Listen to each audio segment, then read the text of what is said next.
What are some of the red flags that send a pitch immediately to your slush pile? Um, yeah, if there's some like, is there an immediate turnoff in a pitch or in an author meeting? And I'll say one thing you cannot say about the author meeting is this person is not going to be open or collaborative, because that's by and large, what every editor is looking for, what every agent is looking for. So if you can't answer that, what are some other red flags you see in the pitch or in the author meeting? Hmm. Making it tough for you. I think that I'm always very interested in. I mean, the number one thing for me is sample writing.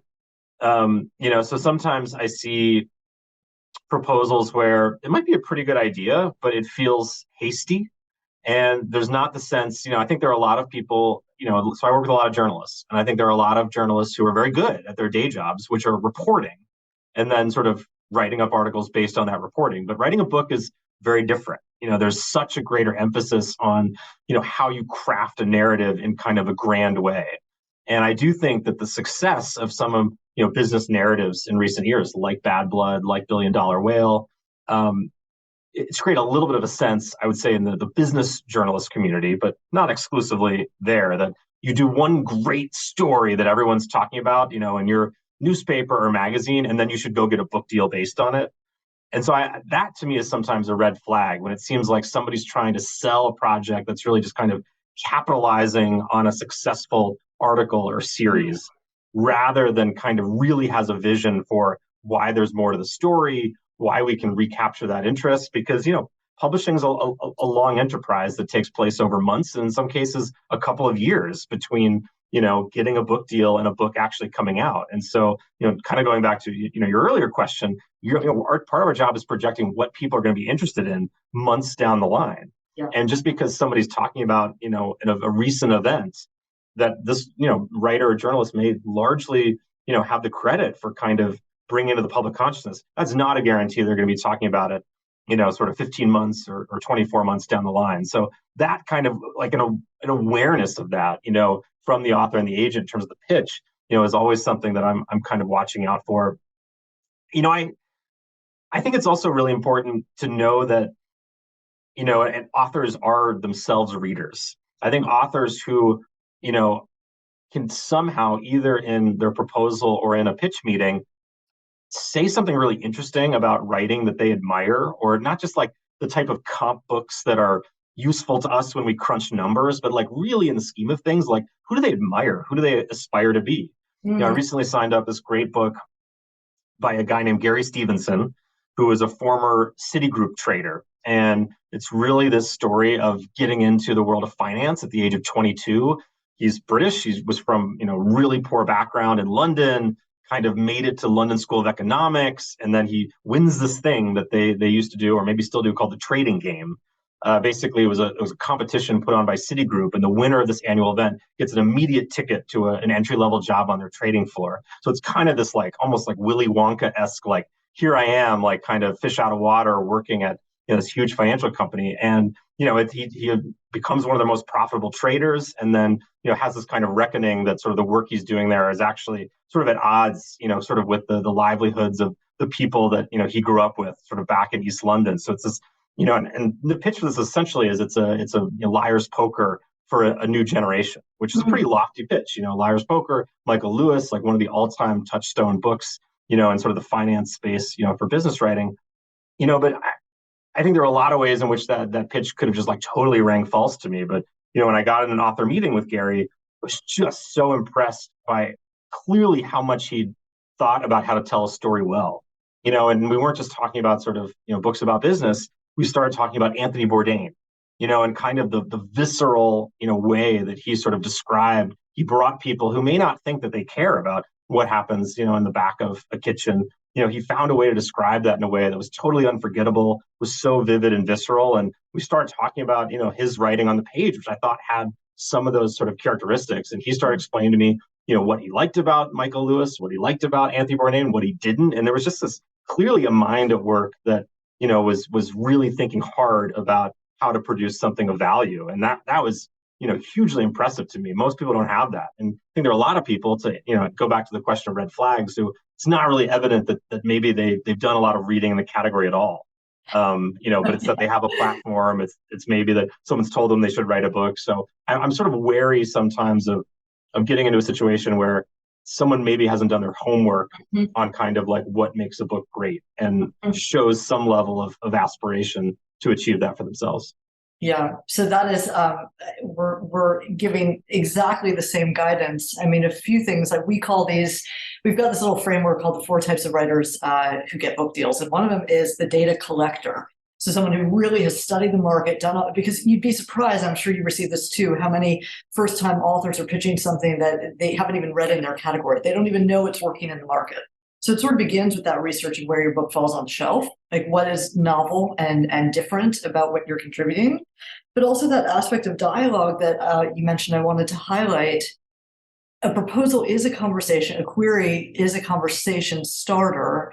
I think it needs to address like why, if you're a journalist and you've written the article, or if your personality and the media has already covered you, like what in book form makes people want to buy this again? And I think that's a really good point. And I think the best proposals understand what the recipient is thinking and engage in that kind of dialogue, including, as an agent, what I try to do and what I appreciate authors doing is I understand the weaknesses. I think the best partnerships with editors are where I can call you on the phone and say, like, Paul, the track is terrible. The platform's modest, or the idea needs some calibrating, but I feel like we can do that together. I don't, there shouldn't always be this bravado in the pitch, either from the writer or the agent side. I think if I would add one more thing too, please, I sometimes have said when people have asked me, kind of what makes a great proposal, I really like proposals where the whole proposal, is sort of has the sensibility of the author's voice. Sometimes there's proposals where, like, okay, there's a sample chapter that's like voicey, but the rest of it is this really sort of like cut and dried thing. We're like, did this person even play a role in writing it, or did somebody else write it for them? So it always excites me when I open the first page of a proposal, and it's usually the overview. And that overview is like fun to read and gives you the author's voice. And it really sort of shows you like, okay, this is like what this book could actually sort of sound like. And I know that, the author was so invested, they really brought themselves, to that process, but they have this understanding that like, good writing should be showcased everywhere in a book proposal. It's not just isolated to some sample chapter at the back of it. Yeah, I love that. By the way, you gave a very original answer about what makes you, the red flags in the pitch. Okay, what is the best first interview with an author you've ever had? And maybe Gary was a great example, but when you think about getting on a Zoom with an author, usually I know within a few minutes if we're going to jive well, if this person has the ingredients to be an author, they can present their topic well. So can you think of like just a fabulous, memorable meeting you had? Yeah, I actually can.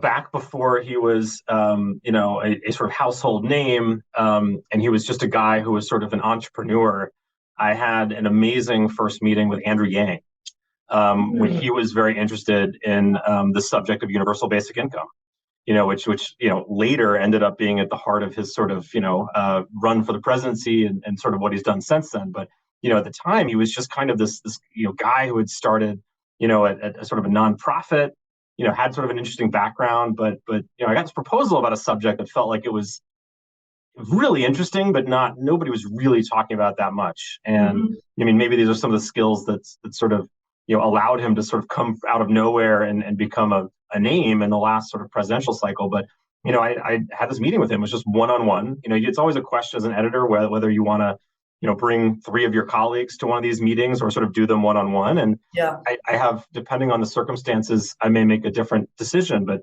this was a case where I thought, I just think I'm just going to go in this meeting myself with this author. And I want to say, I don't even know if his agent was there.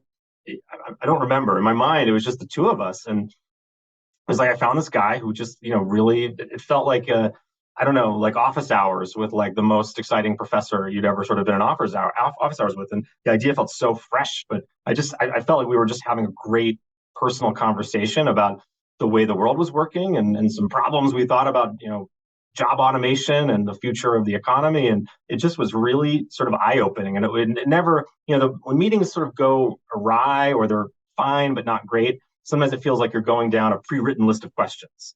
When meetings go really well, you're just jamming, you're just having a conversation. And, that's how I felt the first time I met Andrew. Interesting. And I'm thinking of that too.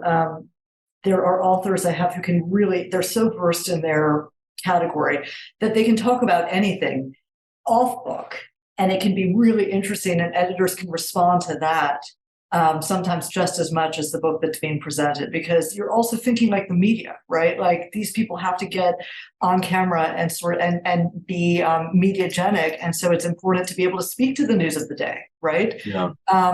Is there a piece of mainstream advice for writers that you think is circulating widely and is totally wrong? I mean, I think I mentioned the biggest one we hear is you need millions of Instagram followers to get a book deal.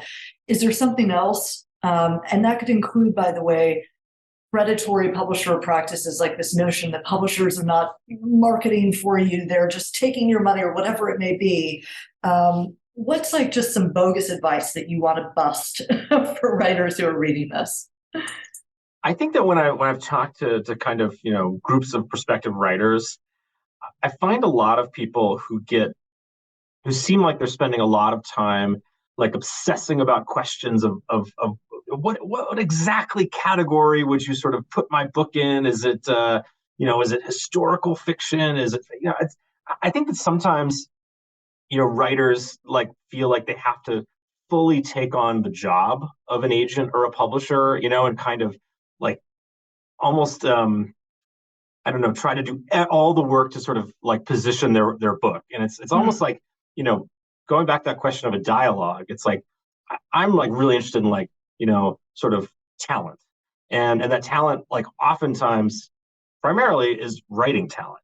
So I'm sort of less obsessed with someone who can, I want to know that they read widely, but right.